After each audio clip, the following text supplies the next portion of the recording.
So Lionel just released a very powerful video where he talks about his diet and his A1C reading after getting some blood work done. Now, I wanted to go through that in this video to break it down, give you some context on it all, especially for those of you who watched the video and are now freaking out about your own readings and whether the carbohydrates that you're consuming are giving you diabetes or going to increase the risk of you developing type 2 diabetes. Lionel is one of my favorite triathletes of all time. I started watching his videos back in 2018 when I first got into triathlon, and I remember watching him and being so inspired and motivated. He's just so raw and unfiltered, and that and his spirit and how much he's done for the community is fantastic. So I've always loved his videos for how honest they were, and this video was no different. Now, before we go into this, just to give you a bit of background information on me, my experience and where I stand with it all. I'm a registered sports and exercise nutritionist, and I work with amateur and pro triathletes, but I also work in general practice or family medicine. So by background, I'm a paramedic, but after a lot of university work and upskilling, I have a role similar to that of a family doctor. I was one of the first paramedics in the UK to be given independent prescribing rights. So I prescribe medications, I work with patients with chronic disease, with people who have diabetes, high blood pressure, heart disease, all of this. So it's something that I really care about because it combines the things which I really consider when I work with people. So there is the pure performance side to this, but there is also the health aspect too. And this is so important. And honestly, for me, it's because of how, for example, damaging something like type 2 diabetes can be, it's a bit of a moral question to myself, because are the strategies that I'm suggesting actually detrimental to someone? So could I be increasing their risk of something like type 2 diabetes? So it's something that is so important. So I think the place to start here is to talk about that term that Lionel mentioned, A1C, or I would call it HbA1c, which stands for glycated hemoglobin. Now, this is basically a measure of your average blood sugar or blood glucose over the past 2 to 3 months. And it's measured by essentially seeing how much glucose or sugar sticks to your hemoglobin, so the part of the red blood cells that carry oxygen.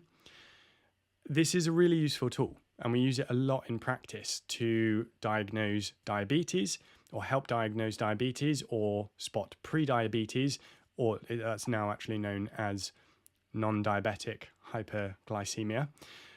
And it's very useful, but it's not quite as useful in endurance athletes. So we have to give a bit of context here. And that's because of something called exercise-induced hemolysis. And that means that exercise can damage or destroy red blood cells, which actually means you have a quicker or higher turnover of red blood cells.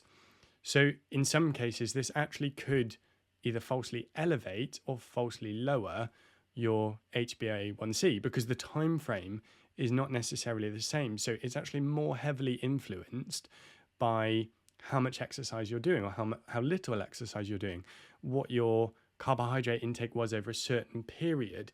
There's basically a little bit more to it when someone is training at such high volumes, because actually it's more subject to error in simple terms. So it being raised in itself isn't necessarily an indicator of poor metabolic health.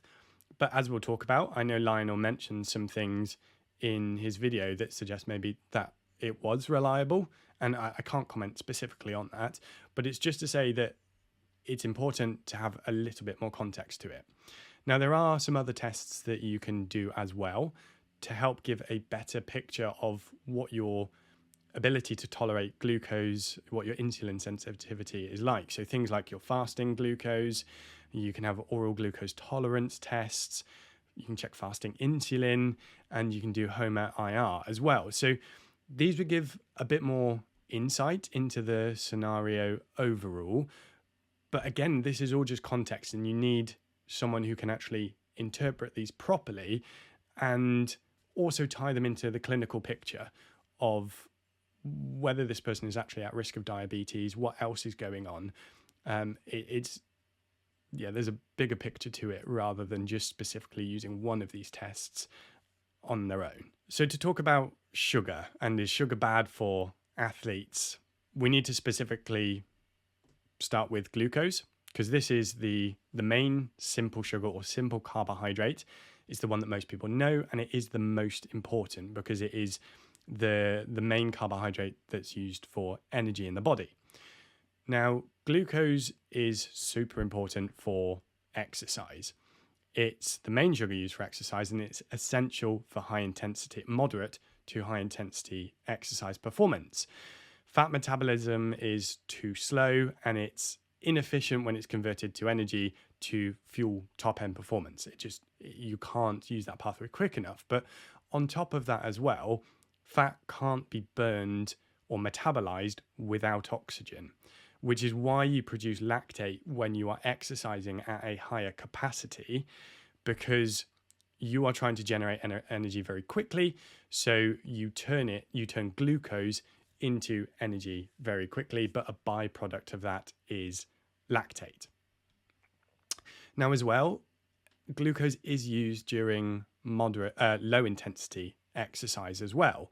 So we still need it for that, but also different organs and different tissues of your body heavily rely on glucose, on carbohydrates. So your brain is your biggest consumer of glucose every day. So it's super important. So what I don't want is for people to freak out and think that carbohydrates or glucose is specifically bad, because that's not the case. But especially as you exercise more, you need more energy and more glucose. So we've got this picture where actually you do need it, and we'll cover this in more detail later in this video. But it's essential for athletic performance, and it's also just important for regular daily life. But the way you process sugar during exercise is different to at rest, and this is crucial. So when you're resting, so say you're sitting on the couch, you need insulin to help move glucose from your bloodstream. So you eat something, you absorb it into your blood. You eat something containing glucose, you move that into your bloodstream, and to be able to get that glucose, that sugar, into your cells, you need insulin to help move it in. That's normal. And we see this. So if you ever used a glucose monitor, you'll see that your sugar levels spike up after eating carbohydrate. That is normal, and that's very good. We need it. That's a natural process. But the more carbohydrate you consume, the more insulin you have to produce. And the more regularly you consume carbohydrates, the more regularly you produce insulin. It goes with it. But the process is very different when you're exercising. So there's a pathway called non-insulin mediated glucose uptake. And this is essentially where your muscles are able to absorb or uptake glucose without the use of insulin. So during exercise, you actually find that insulin levels drop down low, and your body is way more receptive to small amounts of insulin during that period. So you need less insulin, and less is produced during exercise, which hopefully gives you a bit of an idea that actually when you're consuming carbohydrate or glucose in an exercise state, it's not the same as talking about someone who is completely sedentary or just sitting on the couch. There's more context. Now, typically, endurance athletes have better insulin sensitivity than the average person. They have better ways of managing glucose, more effective ways of transporting glucose into the cells, so GLUT4 transporters. And they're actually less likely to be insulin resistant. But insulin resistant it's broad. There's not a single specific kind of thing which you can pick out and say it's exactly that. It's going to be a combination of things, including things like your weight, obesity, your genetics, things that predispose you that we don't necessarily know or can't control.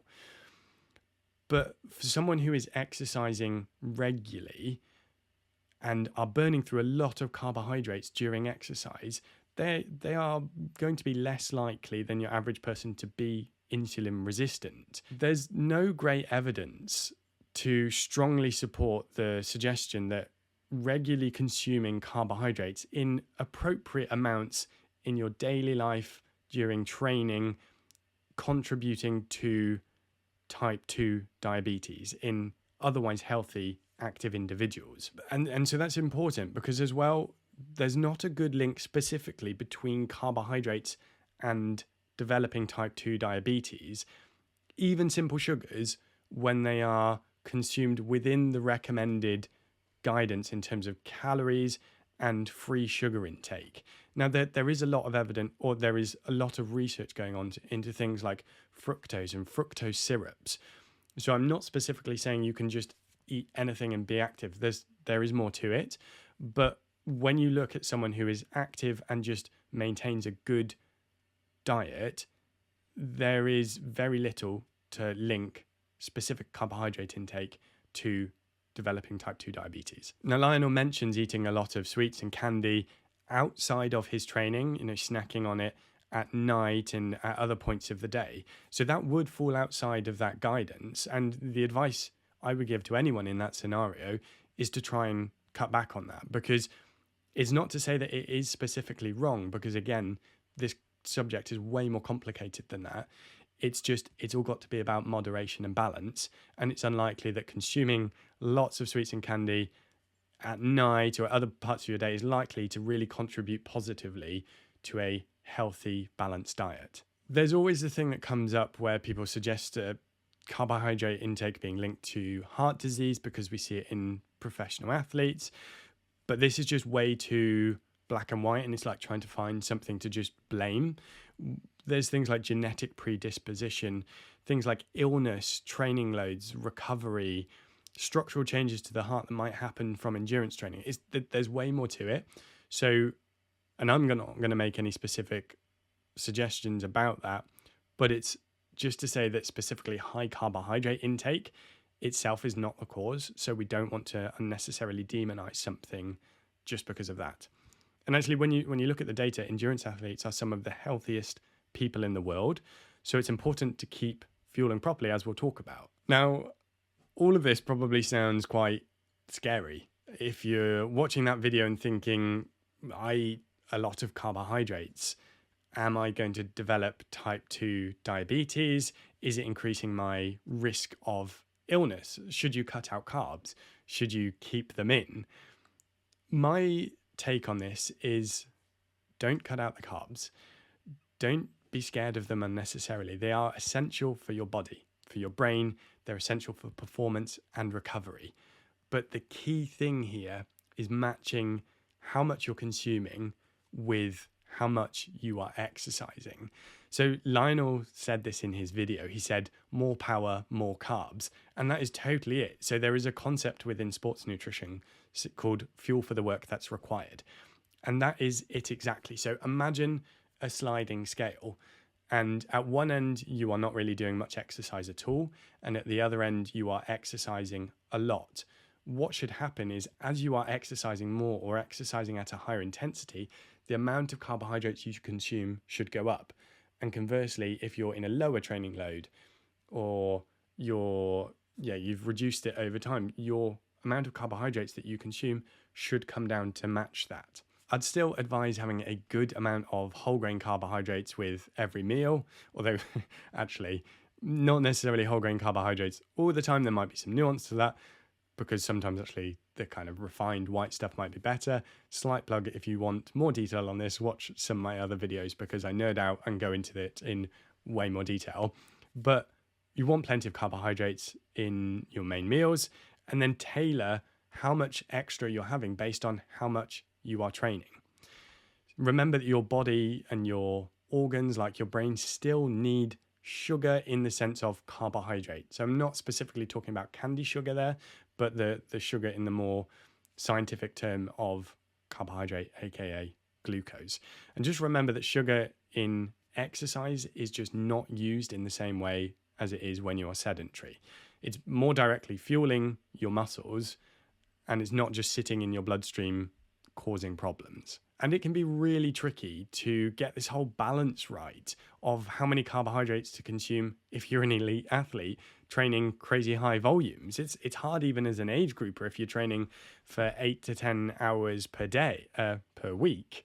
The truth is that if you're underfueling as well, and you're either not eating enough calories or not eating enough carbohydrates, you're going to be running into risks associated with that. And if you're training at those super high volumes, you're going to need 8,000 calories per day. And the truth is that you have to get a lot of this through sugar, because it's important enough to get enough calories to support your body.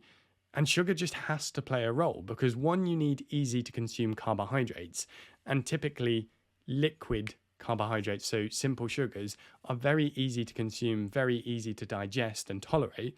That in itself is another problem, and that's why these hyper-palatable, hyper-processed foods can be really tricky, because you can consume a lot of sugar in one go and it doesn't feel like it touches the sides. But secondly, you have to supply with your body with all of the carbs that you are burning through, because it can't create them in a fast enough fashion itself to keep them up. So you need it through your diet.